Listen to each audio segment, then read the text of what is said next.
Semangat pagi yang luar biasa. Luar biasa, jumpa lagi di hari Senin bersama saya dan Pak Darmadi Darmawansa tentunya dalam Monday Morning Motivation. Ya. Pak Darmadi, kita masih dalam kerangka Yes, ini objection ini full Ya. ya.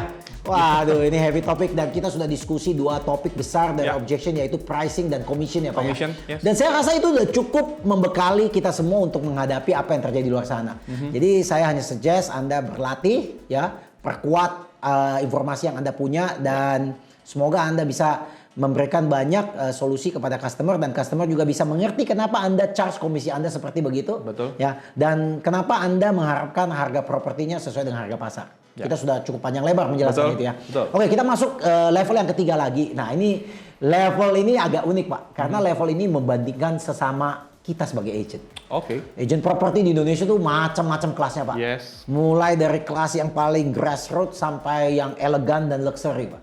Ya, dan jujur, Anda mau jual properti harga 100 juta dengan properti 100 miliar, sebenarnya prosesnya sama. Sama, iya. Melalui proses yang sama Yes. gitu ya, Pak ya. Jadi Anda pasti memiliki kompetisi, Pak David ya. Betul. What do you think, Pak David? Di kacamata Pak David, kalau saya ngomong kompetitor itu perasaan apa yang timbul? Wah, saya nggak nyaman, Pak. Nggak nyaman ya? Ya semua orang mungkin merasa nggak nyaman ya.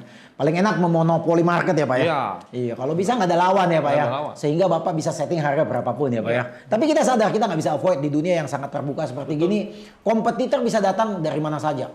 Zaman sekarang kita bukan hanya berhadapan dengan kompetitor orang-orang sejenis kita Pak. Ya. Tapi orang-orang yang menguasai teknologi, tidak ngerti properti, tapi mereka juga akan menjadi kompetisi bagi kita semua. Yes, yes. Bahkan sekarang saya dengar ada mungkin perusahaan-perusahaan yang jual furniture itu bisa menjadi kompetitor bagi kita. Karena dia bukan hanya mau jual furniture-nya, dia juga ingin mendapat komisi juga dari hasil penjualan properti dengan komisi furniture-nya dia juga. Jadi ya adalah sesuatu kompetisi yang memang kita tidak harapkan, tetapi sesuatu yang harus kita siap-siap hadapi. Yes. Oke, Setuju. tapi satu kunci teman-teman, karena kita sesama agent properti. Satu kunci saya pribadi dan saya berharap juga kita semua juga sama ya Pak ya. Iya. Jangan menjelek-jelekan kompetitor Anda. Oke. Setuju. Kalau Anda nanya saya kenapa? Karena yang rugi Anda sendiri. Iya. Ya. Unik ya? Ya unik ya. Kalau Anda menjelek-jelekan orang, orang akan mendengar kenapa dijelek-jelekin orang ya. Pasti niatnya nggak baik. Yes. Jangan-jangan karena dia nggak mampu. Iri tanda? Nggak mampu. Ya. Iya. Anda boleh mengeducate pasar Anda, tetapi tidak perlu menjelek-jelekan orang. Ya, setuju. Setuju Itu ya? harus kita pegang, Pak ya. Oh iya itu kita pegang Yes. ya. Dasar, ya. Sepakat. Ya. Oke, Jadi baik. oke kita masuk ya. Ya. Nah, objection ini lebih berhubungan dengan kompetisi. Kompetisi ini terjadi pertama juga ada hubungan dengan price lagi nih Pak. Ya. Ketika kompetitor Anda menentukan harga jual lebih mahal daripada harga jual yang Anda tentukan. Ini berbahaya loh Pak. Berbahaya bagi kita di depan pemilik properti. Ketika Bapak presentasi kepada dia dan ketika Bapak udah menjelaskan panjang lebar dengan data dan Bapak sudah tentukan bahwa harga propertinya adalah 2,5 M yang kita mau pasarin.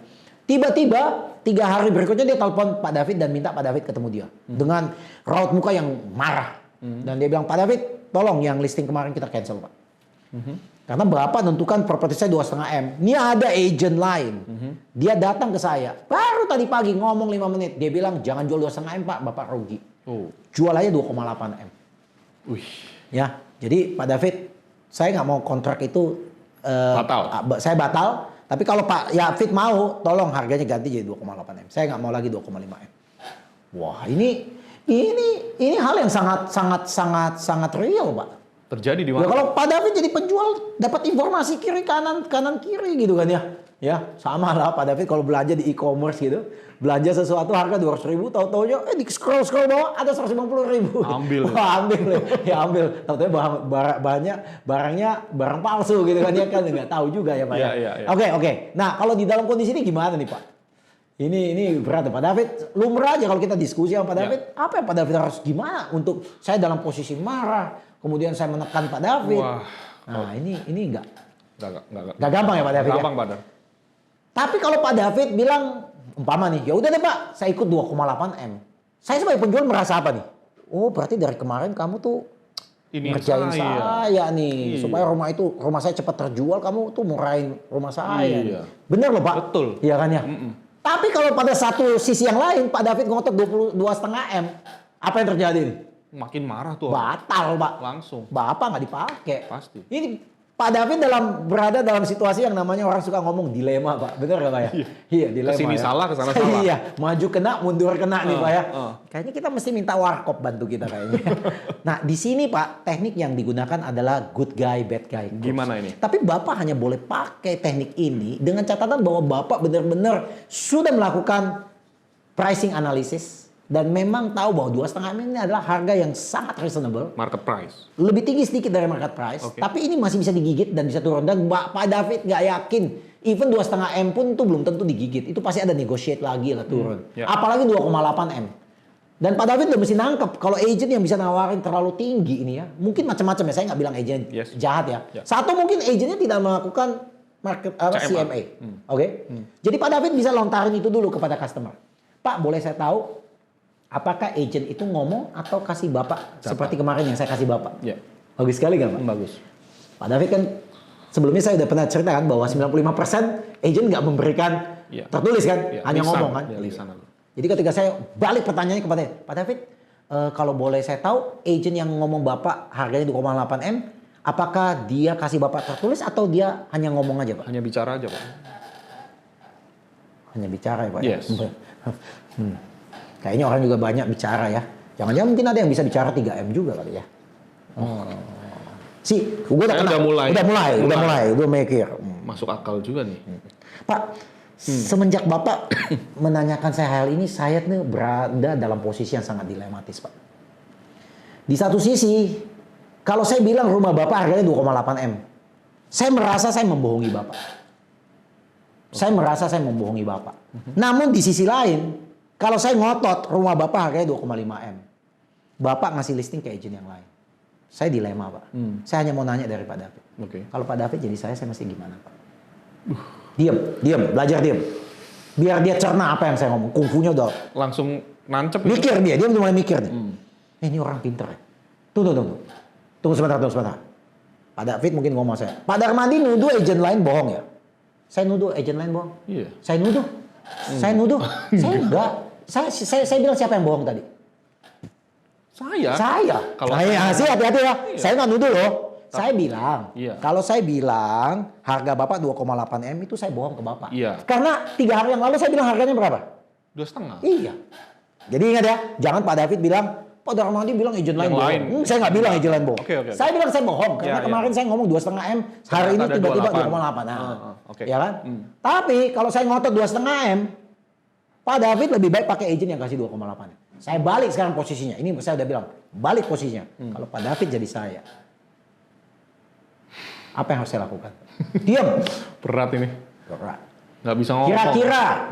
Kira-kira respon dari penjual dia pasti mulai lembut, Pak. Yes. Kira-kira dia ngomong gini. Kira-kira apa dia ngomong? Pikirin aja. Pak David harus menerka dia akan ngomong apa. Dia bisa ngomong gini. Iya sih Pak. Saya juga ngerti Pak Darmadi mah udah kasih saya data, tapi bisa nggak Pak lebih tinggi dikit Pak? Jangan Pak, segitulah. Bisa ya? Pak saya naikin, tapi Bapak udah tahu konsekuensinya kan? Masih ingat saya cerita mengenai ikan Pak? Ya. Saya bawa lagi ikan, dia ingat itu ikan, pasti dia ingat itu ikan. Kan dia yang narik sendiri ke bawah. Dia gambar ya. Jadi saya udah kasih tahu, saya kan konsultan. Yes. You yang putusin, tapi saya yang kasih input. You punya hak. Bapak mau saya naikin? Boleh Pak. Tapi saya sudah tahu konsekuensinya Pak. Yeah. Sebenarnya even di 2,5 M, pembeli juga shopping around Pak. Bukan hanya rumah Bapak yang dijual loh Pak. Rumah orang lain juga ada yang dijual. Yeah. Dan Bapak mempersulit rumah Bapak terjual dengan cara begini. Ngerti. Kalau saya tahu Pak, Bapak beli rumah ini 10 tahun yang lalu. Dan waktu itu harga masih 700. Bapak sebenarnya udah untung. Dan saat ini saya melihat ngobrol dengan Bapak, Pak David pengen pindah ke rumah yang lebih bagus. Dan Bapak sudah lihat rumahnya, cuma Bapak butuh dananya cepat, benar kan Pak? Betul. Bapak mau rumah ini lebih cepat laku atau butuh waktu lebih lama lagi? Cepat laku. Pikirin baik Pak. Bapak mau saya jalin 2,5 atau gimana? Saya terserah. Saya udah kasih informasi saya. Keren ya agent. Keren. Dari awal tadi Bapak udah mau di ini kayak film sinetron kan? Begitu episode berikutnya kan? Ternyata wow. Good guy, bad guy. ya tapi kalau kita nggak latihan ini bahaya Pak. Gelagapan Pak. Iya. Dan pasti Pak David jawab salah. Karena kalau Pak David bilang, oke saya iakan 2,8. Berarti Pak David kemarin 2,5 itu apa? Bohong dia. Ngotot 2,5 dikasih orang lain. Kejepit Pak. Iya. Oke, ya, saya rasa ini cukup bagus ya. Kita masuk kedua ya, competition ini ya, menarik ya. Competition ini juga menarik, sama juga nih Pak, bahwa argumennya sama tadi, tapi tekniknya beda nih. Kita pakai teknik beda nih ya. Oke. Kalau kungfunya bosan pakai itu, pakai yang ini gitu ya. Iya. Jadi bilang, wah kompetitor Anda bilang harganya lebih mahal, gitu ya. Kompetitor Anda harganya lebih mahal ya. Sebenarnya bukan kok ini sebenarnya topiknya bukan kompetitor Anda harganya mahal. Sebenarnya ini agak salah ketik Pak. Sebenarnya argumennya adalah kompetitor Anda menawarkan komisi yang lebih murah Pak. Oke. Ini nih ya. Jadi ini tadi sorry teman-teman, ini judulnya bukan the competition estimate higher price, tetapi your competition provide lower commission. Lower commission. Lower commission ya. Oke. Jadi ketika your competition provide lower commission. Jadi umpama Pak David datang ke saya, Pak David udah cerita komisi 3% ya. 3%. Kemudian saya bilang, Pak, agent kemarin yang datang, dia hanya minta komisi 1,5%, Pak. Gimana Pak? Nah, ini kan juga, makanya saya bilang, kalau Anda tidak melakukan listing presentation dengan baik dan benar, dia nggak bisa membedakan antara 1,5% dan 3%, benar nggak? Ya kan? Jadi ketika saya balik ke Pak David nih, Pak David sebagai agent, saya tanya Pak David, ini Pak David minta saya 3% kemarin, iya. Tapi agent tadi barusan datang, mintanya 1,5%, Pak. Oke. Gimana nih Pak? Udahlah, 1,5% aja loh. Semua orang agent 1,5%. Kita punya standar Pak 3%. Kalau Pak David ngomong itu lagi, itu kan urusannya Pak David. Pak David harus memberikan saya sebuah jawaban yang merugikan saya, Pak. Kalau Pak David tadi ngomong standar kantor kita 3%, yang rugi kan Pak David. Saya kan nggak rugi. Ya urusan Pak David Jadi lah. kalau komisinya di-cut ya servisnya juga turun. Oh Pak. iya udah tahu kan, kita udah cerita sudah kemarin bahas, kan. iya. Udah. Nah makanya Pak David bisa balik untuk menceritakan servisnya kembali. Dan apalagi menanyakan, apakah marketing action plan dia bawa atau tidak. Makanya you mesti buat marketing action plan. Jangan kita jadi agent mau komisi bagus tapi nggak mau buat juga. Salah lagi nih. Iya. Ya. Nah yang ini yang kita mau pakai adalah begini Pak. Pak ngomong-ngomong, Bapak ketemu agent tadi pagi ya Pak ya? Yes. Bapak ngomong berapa lama sih sama dia? Kayaknya 5 menit Pak. 5 menit komisi standar yang mestinya 3% turun jadi 1,5% Pak ya. Saya malah kepikir nih Pak, kalau dia agent properti yang benar-benar tiap hari kerjanya agent properti sebagai profesional, hanya dalam waktu 5 menit komisi yang mesti masuk ke kantongnya 3% bisa turun 50%. Bagaimana Bapak bisa yakin bahwa dia bisa mempertahankan harga jual Bapak dengan harga yang terbaik ya? Jangan-jangan pembeli belum tawar, dia udah nurunin harganya Pak. Iya. Maksudnya? Kalau dia sendiri tidak bisa mempertahankan uang yang masuk ke kantongnya, bagaimana dia bisa memikirkan uang yang masuk ke kantong Bapak ya? Ini merugikan Anda, makanya saya bilang, jawaban kita itu harus merugikan you sebagai penjual. Iya. Kalau tidak ada ruginya, you akan bilang tetap turunin dong. Iya. What do you think? Jadi ini juga kan sama dalam persaingan dunia otomotif zaman dulu nih Pak ya. Ketika motor-motor datang dari motor China datang ya. Mereka bilang, wah motor ini nih kualitasnya sama dengan motor Jepang. Tapi harganya 50% lebih murah. Ya saya rasa biasa lah Pak. Setiap kompetitor yang baru masuk lebih agresif, lebih beringas. Tapi masalahnya kan ujungnya yang penting rumah you laku gitu.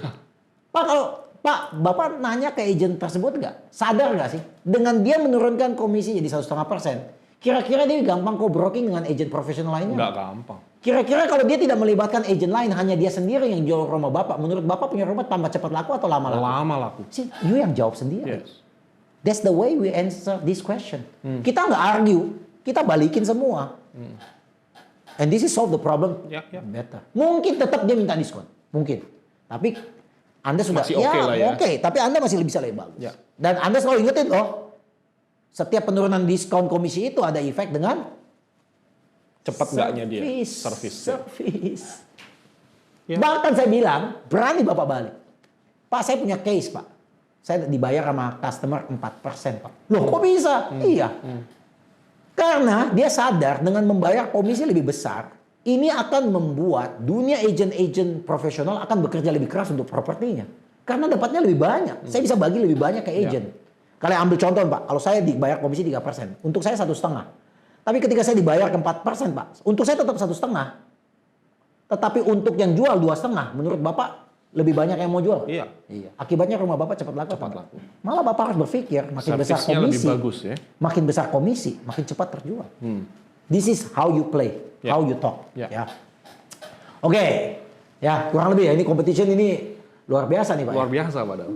Kelihatannya simple tapi nggak gampang dan what do you think? Apakah jenis keberatan ini sering akan muncul setiap kali? Iya.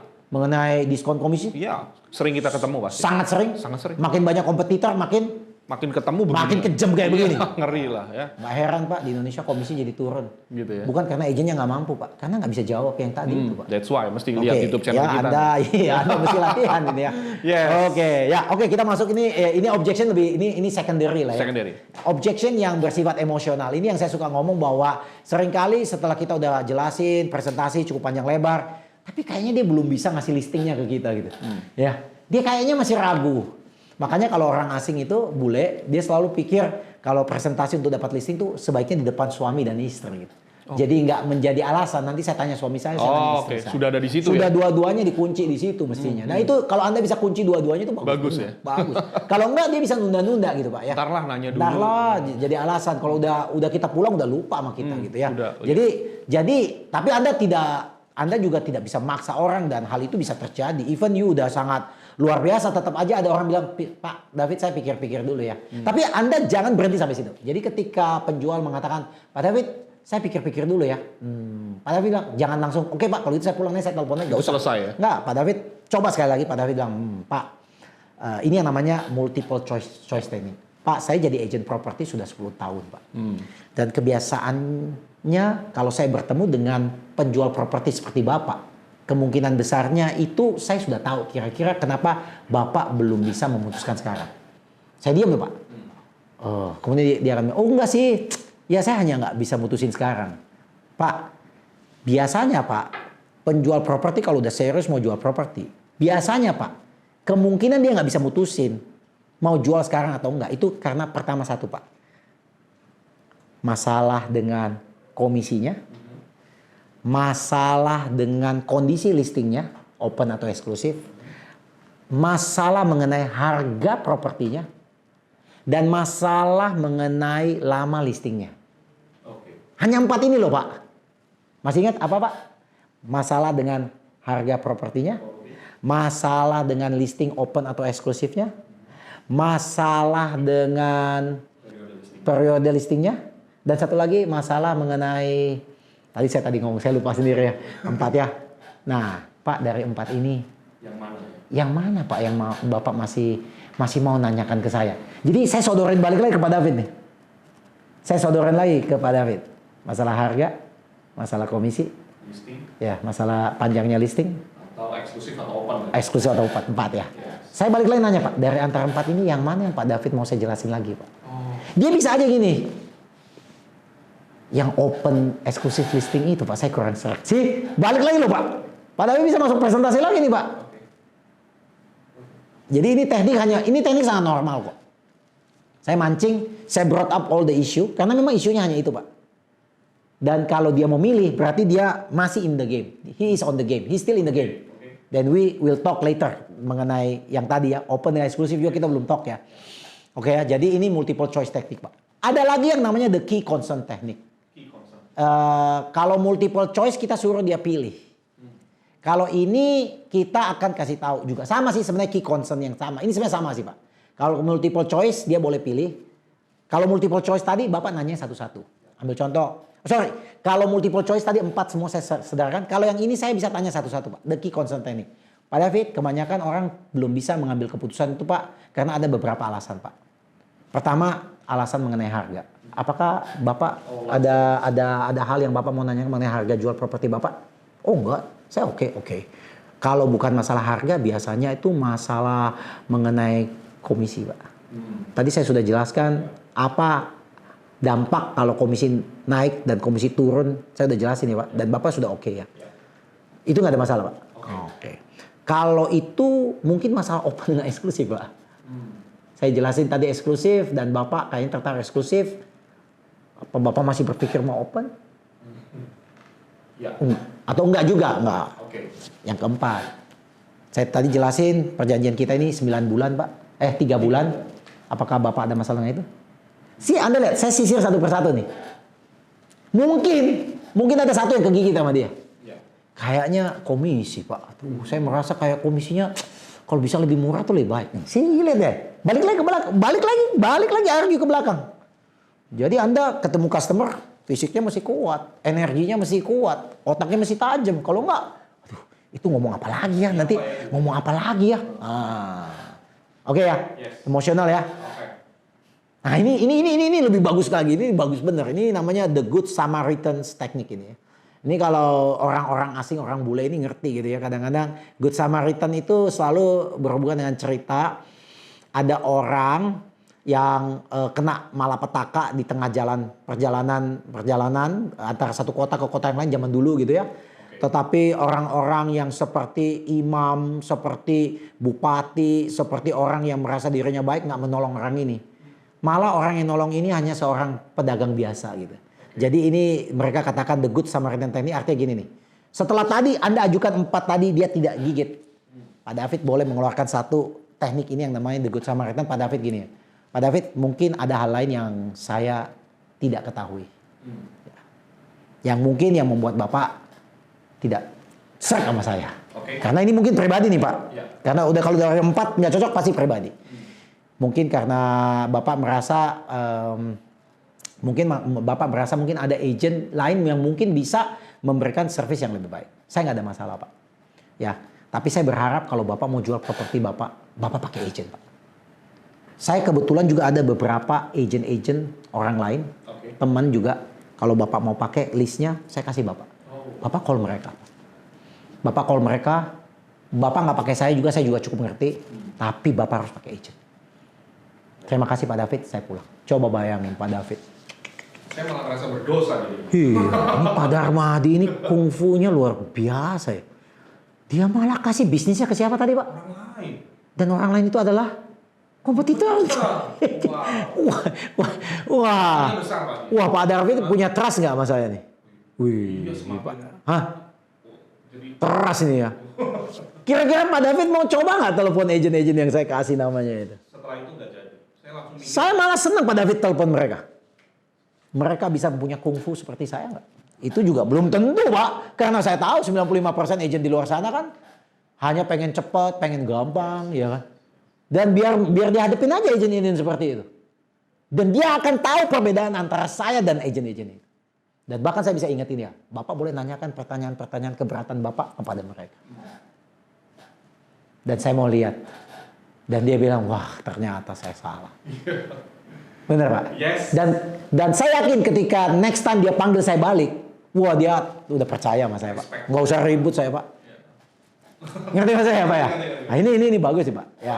Ya, tapi saya berharap Anda nggak masuk ke sampai sini lah ya. Mestinya tadi udah cukup banyak yang ini ya. Nah sebenarnya juga objection yang berhubungan emosional ini kadang-kadang mereka melontari kata-kata, wah Pak kalau saya mau jual rumah saya jual lewat teman saya Pak. Teman saya juga ada agent properti Pak. Nah ini sering kan kayak gini ya. Lebih enak dong sama teman kan lebih gampang. Pak lebih enak jual barang ke teman atau ke orang tidak kita kenal Pak? Yang teman kenal. Hah? Pak David kalau jadi pedagang, Pak David jadi pedagang AC, Pak David lebih seneng jual ke temen AC Pak David atau ke orang yang stranger gitu. Stranger. Kenapa Pak kalau jual sama teman biasanya? Bodoh amat lah. Kalau teman biasa. Iya. Wah, terlalu banyak ini nanti, Pak. Apa? Coba bayangin. Pak David nih tukang AC. Pak David jual AC. Pak David jual ke teman atau ke orang yang Bapak nggak kenal. Kalau ke teman, konsekuensinya Pak David apa? Iya, saya mesti harus benar-benar nih barang. Gua dong. Pak David kasih saya harga temen. Harga temen itu lebih mahal atau lebih murah? Itu jadi nggak enak. Hah? Murah lah. Murah ya. Udah kasih harga temen dia tawar lagi Pak. Betul. Iya Pak. Yang kedua, kalau ada apa-apa dengan barang Pak David. Itu dia. Mulut Panjang, teman nih. Pak. Mulut teman ngomong sama teman-teman yang lain. Iya. Panjang yang lain ya. Jadi nggak enak. Apalagi Pak David titip rumah sama temen.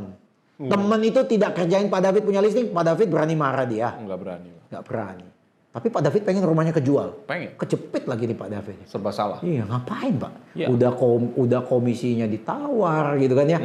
Temen nggak kerja bener nggak bisa, ya kan? Ya. Dan kalau komisi kita tawar dia marah, kok temen nawar-nawar? Kan bisa dibawa sebaliknya loh Pak. Ya. Jadi saya suggest sebaiknya jangan jual lewat teman. Saya sangat yakin Bapak punya pengalaman juga hal seperti itu kan Pak ya. Oke. Iya, jadi Ingat loh, hati-hati jual sama temen tuh nggak segampang yang Bapak pikir ya. Yeah. Nah, atau dia bilang gini, aduh Pak David sorry Pak, saya thank you Pak David presentasi saya panjang lebar. Tapi jujur nih Pak, saya tuh punya pengalaman buruk dengan agent properti Pak. Titip properti udah titip nggak bisa dihubungin, ya kan? Nggak kerja, malah saya kerjain sendiri, malah properti itu akhirnya kejual Pak sama orang. Waktu kejual Pak di notaris, agentnya datang minta komisi, udah nggak kerja minta komisi lagi Pak. Saya sudah punya pengalaman buruk dengan agent. Ya, bisa Menurut jadi. Pak David banyak orang punya pengalaman buruk dengan agent. Yes. Banyak pemilik yang propertinya juga nggak kejual dengan agent. Betul. Iya, of course. Dan ini valid sekali nih Pak. Ya. Nah ini bisa kita jawab yang namanya the airplane technique. Bagaimana, Contoh, Pak? Pak David pernah naik pesawat Pak? Ya, Pernah naik pesawat yang goyang gitu Pak? turbulence gitu Yang ya. hampir mau jatuh, pernah Pak? Pernah, Pak. Ngeri ya Pak ya? Iya. Tapi apa dengan begitu Pak David tidak akan naik pesawat lagi? Enggak juga. Enggak juga. Mungkin goyang karena pilotnya yang salah. Mungkin nggak baik karena airline-nya nggak bagus. Tapi Pak David tetap mau terbang kan? Ya. Mungkin pakai airline yang lain. Betul. Iya kan? Sama Pak. Pak David mungkin kecewa dengan agent properti yang tidak mampu memberikan servis yang Anda harapkan. Tapi Ya. bukan artinya Pak David mau coba sendiri dong Pak ya. Iya kan? Pak David kecewa dengan dokter yang operasi otak Bapak. Bukan artinya Bapak mau operasi otak Bapak sendiri kan gitu ya Pak ya. Enggak. Iya kan? Tetap harus butuh dokter kan Butuh Pak ya. dokter. Iya. Jadi kecewa itu saya ngerti Pak. Tetapi Bapak tetap harus pakai agent properti Pak. Ya. Apakah tadi yang saya jelasin sudah cukup jelas Pak? Yes. Bapak tinggal tekan sini saya mulai. Wow. Oke ya. Saya rasa udah cukup itu ya. Sudah emosional. cukup ya Pak Dar. Cukup panjang ini ya? Cukup panjang. Iya. Yes, cukup panjang mengenai emosional dan tadi Tadi mengenai emosional dan kompetitor. Kompetitor. Iya. Oke, so thank you Pak Dar. Teman-teman sekalian jangan lupa like, subscribe YouTube channel ini. Stay tune in Monday Morning Motivation.